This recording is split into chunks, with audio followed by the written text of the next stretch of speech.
My name is Donna Ainsworth. I am 32 years old. And 6 days before my wedding, I found out my mom had accepted $40,000 from another family to stop me from marrying the man I love. She didn't tell me. She didn't tell my dad. She took the money, wrote a speech for my father to read at the altar, and invited the other man to sit in the third row. 10 minutes before the ceremony, my maid of honor looked at me and said 3 words. Don't go out there. I peeked through the door. My entire family was standing at the altar. Microphone, letter, phone camera rolling. What they did next was supposed to break me. It didn't. Welcome back to Calm Drama Stories, where real family moments become the stories you can't stop listening to.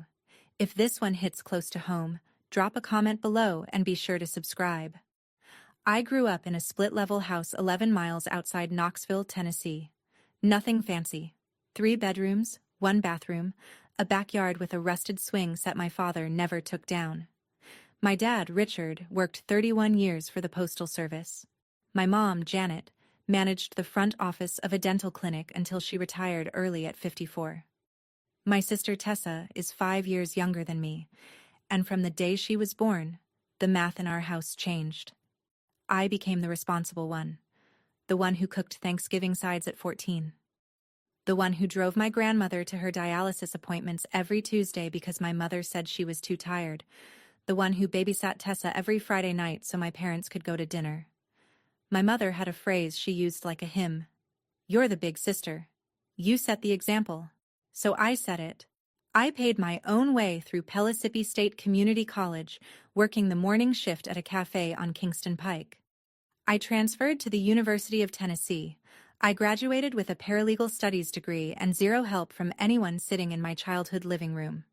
Today, I work as a litigation paralegal at Brennan & Associates, a family law firm downtown. I handle custody disputes, asset division, protection orders. I bought my own townhouse 2 years ago. I owe nothing to anyone. But in my family, doing well for yourself doesn't earn you applause. It earns you more responsibilities. More holidays to cook. More errands to run. More silence when you ask for something in return. I've never asked my parents for rent money. I've never asked them for a ride. But somehow I was always the one who owed them something. My mother runs our family the way a mayor runs a small town. She controls the budget, the schedule, the narrative. If you disagree, you don't get voted out. You get guilt-tripped until you fold. Her favorite weapon is a single sentence. After everything I've done for this family. She said it when I told her I couldn't drive Tessa to her hair appointment. She said it when I missed Easter brunch because I had a filing deadline. She said it so often that by the time I turned 30, I could feel the words forming before she opened her mouth. My sister Tessa is 27. She lives in a 1-bedroom apartment my mother pays for. She calls herself a content creator. She has 3,200 followers. She posts brunch photos and outfit reels and occasionally a 30-second video about journaling. My mother bought Tessa a car for her 25th birthday. My mother has never bought me anything that didn't come with a condition. And then there's my dad, Richard Ainsworth, the ghost at the head of the table. He sits in his recliner. He reads the Knoxville News Sentinel. When there's a conflict, he says 4 words. Listen to your mother. Then he turns the page. I internalized this dynamic for 32 years. I told myself it was normal. Every family has roles. Every eldest daughter carries weight. But 3 years ago, something shifted. I met someone who looked at me and saw a person. Not a function. Not a fixer. Not the dependable one. His name is Marcus. And when I brought him home for Thanksgiving, everything changed. Marcus Thompson is a structural engineer. He designs bridges and parking structures for a firm in West Knoxville. He is 34 years old, 6'1", quiet in the way that makes people lean in when he speaks. We met at a fundraiser for the Knoxville Area Urban League. He asked me about my work. I talked for 40 minutes. He listened to every word. 4 years ago, I brought him to Thanksgiving dinner at my parents' house. He wore a pressed shirt. He brought a bottle of wine and a bouquet of sunflowers for my mother. He shook my father's hand and said, "Sir." My mother's reaction was a smile that didn't reach her eyes. She set an extra place at the table and said, "He seems nice." That was it. No follow-up question, no warmth. Just 2 words wrapped in cold politeness. After dinner, while Marcus helped wash dishes, my mother pulled me into the hallway. "Are you sure about this? You could do so much better, Donna." She didn't say what she meant. She never does.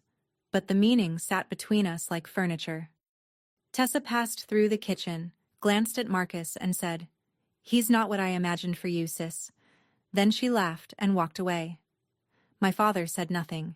He watched football in the den with the volume up. That night, after Marcus left, I found my mother sitting at the kitchen table writing something on a sheet of yellow legal paper. I asked her what it was. She folded it and tucked it into her purse. "Just notes for Christmas planning," she said. I didn't think about that moment again for 3 years. I should have. The next 4 years played out like a pattern you only see when you step back far enough. Year 1. My mother forgot to invite Marcus to Christmas dinner. She said it was just family. I reminded her Marcus was part of my life. She said, "Well, he's not family yet, is he?" Year 2. My mother organized a neighborhood barbecue and introduced me to Derek Whitmore, Carol's son. He just moved back from Atlanta. Wonderful young man. Derek was polite, bland, and clearly placed next to me on purpose. Marcus was standing 6 feet away holding a plate of corn. Year 3. My mother stopped asking about Marcus entirely. She referred to him as your friend. When I corrected her, she changed the subject. When Marcus called to wish her a happy birthday, she let it go to voicemail. He never complained. Not once. On the drive home from every dinner, every holiday, every awkward Sunday visit, Marcus held my hand and said nothing unkind about any of them. That restraint cost him something. I could see it in the way he exhaled when we pulled into our driveway. I started spending less time at my parents' house. Fewer Sunday dinners, fewer phone calls. My mother noticed immediately. "You've changed since you met him," she said. That sentence was a grenade wrapped in concern. She wanted me to apologize. I didn't. What I didn't know was that my mother had been making plans. Real plans. The kind that involve handshakes and bank transfers and a man's family willing to pay for an outcome. I wouldn't learn any of that until 6 days before my wedding. And by then, the price tag on my life had already been set.